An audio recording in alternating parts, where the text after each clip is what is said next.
Hi friends, Shiny Krish ടാരോട്സിലേക്ക് ഏവർക്കും സ്വാഗതം. അപ്പോൾ ഞാൻ ഇന്ന് നോക്കാൻ പോകുന്നത് നിങ്ങളുടെ കറണ്ട് സിറ്റുവേഷനാണ്. നിങ്ങളുടെ വ്യക്തിയുടെ എനർജി നിങ്ങൾ മുന്നിൽ കൊണ്ടുവരിക, പോസിറ്റീവ് കാര്യങ്ങൾ മാത്രം ക്ലെയിം ചെയ്യുക. ഇതൊരു ടൈംലെസ് റീഡിംഗ് ആണ്. എപ്പോഴാണോ നിങ്ങൾ കാണുന്നത് അപ്പോൾ മുതൽ നിങ്ങൾക്കിത് റെസണേറ്റ് ആകുന്നതാണ്. അപ്പോൾ the fool,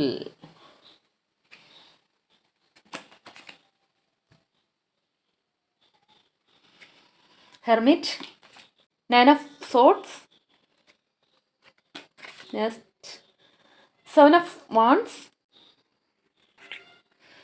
next three of pentacles, the hierophant, immediate future, ten of wands, bottom of the deck, knight of cups, king of wands. Wow. First of all ഇവിടെ വന്നിരിക്കുന്നത് ഫുൾ കാർഡാണ്. അതായത് നിങ്ങൾ ഒരു ന്യൂ സ്റ്റാർട്ടാണ് നിങ്ങൾ ആഗ്രഹിച്ച് നിൽക്കുന്നത്. ഇതുവരെ നിങ്ങൾ കുറേ പ്രശ്നങ്ങളിലൂടെയും സങ്കടങ്ങളിലൂടെയും ഇങ്ങനെ കടന്നു പോയി ഇപ്പോൾ നിങ്ങൾക്ക് എല്ലാം മതിയായി, എല്ലാം വിട്ടിട്ട് വളരെ ഹാപ്പിയായി ഫ്രീ മൈൻഡായി ഒരു കുഞ്ഞിനെ പോലെ മുന്നോട്ട് പോകണം. അങ്ങനെ ഒരു ജീവിതം ജീവിക്കണം. മൈൻഡ് അത്രയും ഒരു ഫ്രീ ആയിട്ടും ഹാപ്പി ആയിട്ടും മുന്നോട്ട് പോകണമെന്നാണ് നിങ്ങൾ ആഗ്രഹിക്കുന്നത്. അത് നിങ്ങളുടെ മൈൻഡിൻ്റെ കാര്യം. അതുമാത്രമല്ല, നിങ്ങളുടെ ബന്ധത്തിലാണെങ്കിൽ പോലും ഒരു ന്യൂ സ്റ്റാർട്ട് വേണം. ഇത്രയും ദിവസം നിങ്ങൾ അത്രയും ദുഃഖത്തിലും വേദനയിലൊക്കെ ഇരുന്നെങ്കിൽ ഇനി ഒരു ന്യൂ സ്റ്റാർട്ട് വേണം. അത്രയും ഒരു ഹാപ്പി ആയിട്ട് ഫ്രീ മൈൻഡായിട്ട് യാതൊരുവിധ മറ്റു ഡിസ്റ്റർബൻസ് ഒന്നുമില്ല, ഒന്നും നോക്കാതെ മറ്റുള്ളവരെ നോക്കാതെ നമ്മുടെ ജീവിതം അത്രയും ഹാപ്പി ആയിട്ട് മുന്നോട്ട് പോകണം. ഒരു ആക്ഷൻ എടുക്കണം. അങ്ങനെ ഒരു മൈൻഡ് സെറ്റിലാണ് നിങ്ങളിപ്പോൾ നിൽക്കുന്നത്. പക്ഷേ നിങ്ങളുടെ വ്യക്തി എന്താണെന്ന് വെച്ചാൽ ഹെർമിറ്റാണ് വന്നിരിക്കുന്നത്. ഹെർമിറ്റ് എന്ന് പറയുമ്പോൾ അവർക്കിപ്പോൾ ഒന്നിനോടും ഒരു താല്പര്യവും ഇല്ലാതെ ഒരു റെസ്റ്റ് എടുക്കുന്ന, അതായത് ഒരു സ്വയം എന്താണ് വേണ്ടത്, ഞാനിനി എന്ത് ചെയ്യണം, അങ്ങനെ ഒരു മാനസികാവസ്ഥയിലാണ് നിൽക്കുന്നത്. അവർക്ക് ഒന്നും അറിയില്ല എന്താണ് ചെയ്യേണ്ടതെന്ന്. അവർക്കുള്ളിൽ കുറേ അനലൈസിങ് നടന്നുകൊണ്ടിരിക്കുന്ന സമയമാണ്. അവർ ആ ഒരു റെസ്റ്റിംഗ് പീരീഡ് പോലെ, അതായത് നമ്മൾ കുറേ പ്രശ്നങ്ങളിലൂടെയൊക്കെ കടന്നു പോകുമ്പോൾ എന്താണെന്ന് വെച്ചാൽ എല്ലാം വിട്ടിട്ടൊന്ന് കൂളായിട്ട് സമാധാനമായിട്ടിരിക്കണം. അങ്ങനെ ആ ഒരു അവസ്ഥയിലാണ്. അതായത് അവർക്കുള്ളിൽ കുറേ അനലൈസിങ് നടന്നുകൊണ്ടിരിക്കുകയാണ്. ആ ഒരു ടൈമാണ്. അതൊരു മാറ്റത്തിൻ്റെ സമയമാണ്. അതൊരു നല്ല ഒരു കാര്യം തന്നെയാണ്. കാരണം നമുക്ക് ഇത്രയും കുറേ ദിവസം നമ്മളൊന്നും ആലോചിക്കാതെ ഇങ്ങനെ പോയിക്കൊണ്ടിരിക്കും. എന്നിട്ട് ആ ഒരു അവസ്ഥയിൽ എത്തുമ്പോഴാണ് നമ്മൾ തിരിഞ്ഞ് കുറേ റിയലൈസേഷൻ നടത്തുന്നത്. ആ ഒരു റിയലൈസേഷൻ്റെ സമയമാണ് അവർക്ക്. നിങ്ങൾ ആഗ്രഹിക്കുന്നത് എന്താണെന്ന് വെച്ചാൽ ഇവിടെ നയൻ ഓഫ് സോർഡ്സ് വന്നിട്ടുണ്ട്. നിങ്ങൾ കുറേ വേദനിക്കുന്നുണ്ട്. ഉറക്കം പോലും ഇല്ലാതെ നിങ്ങൾ അത്രയും വേദനയിലാണ്. കാരണം അവിടെ നിന്ന് അവരിപ്പോൾ എന്താ പറയുക, ഒന്നിനോട് ഒരു താല്പര്യമില്ലാതെ ഇരിക്കുന്നതുകൊണ്ട് തന്നെ നിങ്ങൾക്കൊരു കമ്മ്യൂണിക്കേഷനോ നിങ്ങളെ വിളിക്കുകയോ നിങ്ങളോട് ഒരു പ്രോപ്പറായിട്ടുള്ള ഒരു ബന്ധമോ ഇപ്പോൾ അവർ തരുന്നില്ല. അതുകൊണ്ട് തന്നെ നിങ്ങൾ ഒരുപാട് ദുഃഖത്തിലാണ്. അതുമാത്രമല്ല, നിങ്ങൾ ഒരുപാട് ചിന്തിച്ചു കൂട്ടുന്നുണ്ട്. ഒന്ന് വിളിച്ചെങ്കിൽ, ഒന്ന് സംസാരിച്ചാൽ മതി, ഒരു മെസ്സേജ് വന്നെങ്കിൽ എന്ന് പറഞ്ഞ് നിങ്ങളിങ്ങനെ അതിനെ തന്നെ ചിന്തിച്ച് അവരെ തന്നെ ചിന്തിച്ച് ഒരുപാട് വേദനിക്കുന്നുണ്ട്. സോ അവരിൽ നിന്നൊരു കമ്മ്യൂണിക്കേഷൻ വരാൻ വേണ്ടി നിങ്ങൾ അത്രയും ആഗ്രഹിച്ച് വേദനിച്ച് നിൽക്കുന്നുണ്ട്. അതുമല്ലെങ്കിൽ അവരൊന്ന് വന്ന് നിങ്ങൾക്കൊരു കമ്മിറ്റ്മെൻറ്റ് തരണം. ആ ഒരു അവസ്ഥയിലാണ് നിങ്ങൾ നിൽക്കുന്നത്. പിന്നെ ഇവിടെ വന്നിരിക്കുന്നത് സെവൻ ഓഫ് വാണ്ട്സ് ആണ്.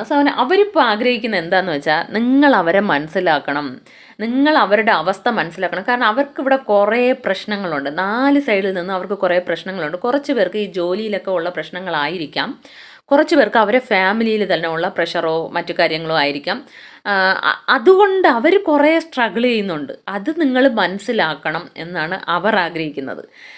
സോ അവരിപ്പോൾ അതുകൊണ്ടാണ് കുറേ പ്രശ്നങ്ങളിലൂടെ കടന്നു പോകുന്നത്. കുറച്ച് പേർക്ക് ഫിനാൻഷ്യലി ആയിരിക്കാം, കുറച്ച് പേർക്ക് റിലേഷൻ്റെ പല കാര്യങ്ങളിലായിരിക്കാം, പലതരത്തിലുള്ള ചിലപ്പോൾ നിങ്ങളോടിരിക്കുന്നതിനെ കുറിച്ചുള്ള മറ്റുള്ളവർക്കുള്ള എതിർപ്പുകളായിരിക്കാം, അല്ലെങ്കിൽ മറ്റുള്ളവരുടെ വാക്കുകൾ കേട്ടായിരിക്കാം. അങ്ങനെ കുറേ പ്രശ്നങ്ങൾ അവർ സ്ട്രഗിൾ ചെയ്യുന്നത് കൊണ്ട് തന്നെ നിങ്ങൾ അവരെ മനസ്സിലാക്കണം. നിങ്ങൾ അവരുടെ അവസ്ഥ മനസ്സിലാക്കിയെങ്കിൽ എന്നാണ് അവരാഗ്രഹിക്കുന്നത്. അവർ സ്ട്രഗിൾ ചെയ്തുകൊണ്ടിരിക്കുന്നു, പക്ഷെ നിങ്ങളത് മനസ്സിലാക്കുന്നില്ല എന്നാണ് അവർ വിചാരിക്കുന്നത്. ഇവിടെ നിങ്ങളുടെ ബന്ധത്തെ ബാധിച്ചുകൊണ്ടിരിക്കുന്നത് എന്താണെന്ന് വെച്ചാൽ ഇവിടെ 3 ഓഫ് പെൻറ്റക്കിൾസ് വന്നിട്ടുണ്ട്. സോ കുറച്ച് പേർക്കൊക്കെ ഒരു മൂന്നാമതൊരു വ്യക്തിയുടെ ഇടപെടലുണ്ട്. അത് നിങ്ങളുടെ ബന്ധത്തെ സാരമായി ബാധിക്കുന്നുണ്ട്.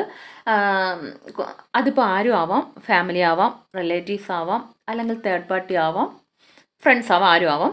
സോ അത് ഓരോരുത്തർക്കും ഓരോ സിറ്റുവേഷൻസ് ആയിരിക്കാം. സോ അങ്ങനെ ഒരു മൂന്നാമതൊരു വ്യക്തിയുടെ ഇടപെടൽ ഉള്ളത് കൊണ്ട് തന്നെ മാത്രമല്ല ഇവിടെ ഹൈ പ്രിസ്റ്റസും വന്നിട്ടുണ്ട്. സോ സീക്രസി ഉണ്ട്, ചില സീക്രട്സ് ഉണ്ട്. ഇത് എല്ലാവർക്കും അല്ല, പക്ഷേ ഇത് എല്ലാവർക്കും തേർഡ് പാർട്ടി ആവണമെന്നില്ല, കുറച്ച് പേർക്ക് തേർഡ് പാർട്ടി ഉണ്ട്. സോ അതാണ് നിങ്ങളുടെ ബന്ധത്തെ ബാധിച്ചു കൊണ്ടിരിക്കുന്നത്. അതുകൊണ്ട് തന്നെ നിങ്ങളിവിടെ അതോർത്ത് ഒരുപാട് ചിന്തിച്ച് കൂട്ടുന്നുണ്ട്. പിന്നെ അവർക്ക് തേർഡ് പാർട്ടീസിൻ്റെ പ്രഷറും ഉണ്ടാവാം. അതായിരിക്കാം കുറച്ച് പേർക്കുള്ള പ്രശ്നം. 4 സൈഡിൽ നിന്ന് അവരെ അറ്റാക്ക് അവരുടെ പ്രഷർ ഉള്ളത് കൊണ്ട് തന്നെ നിങ്ങളുടെ അടുത്തേക്ക് പ്രോപ്പർ കമ്മ്യൂണിക്കേഷൻ തരാനോ നിങ്ങളെ ചൂസ് ചെയ്യാനോ അവർക്ക് കഴിയുന്നില്ല. അങ്ങനെ ഒരു സിറ്റുവേഷൻസിൽ അവർ പെട്ട് നിൽക്കുന്നതുകൊണ്ട് ഇപ്പോൾ അവർക്കെല്ലാം മതിയായി. ഇത് ഹെർമിറ്റ് കാർഡ്.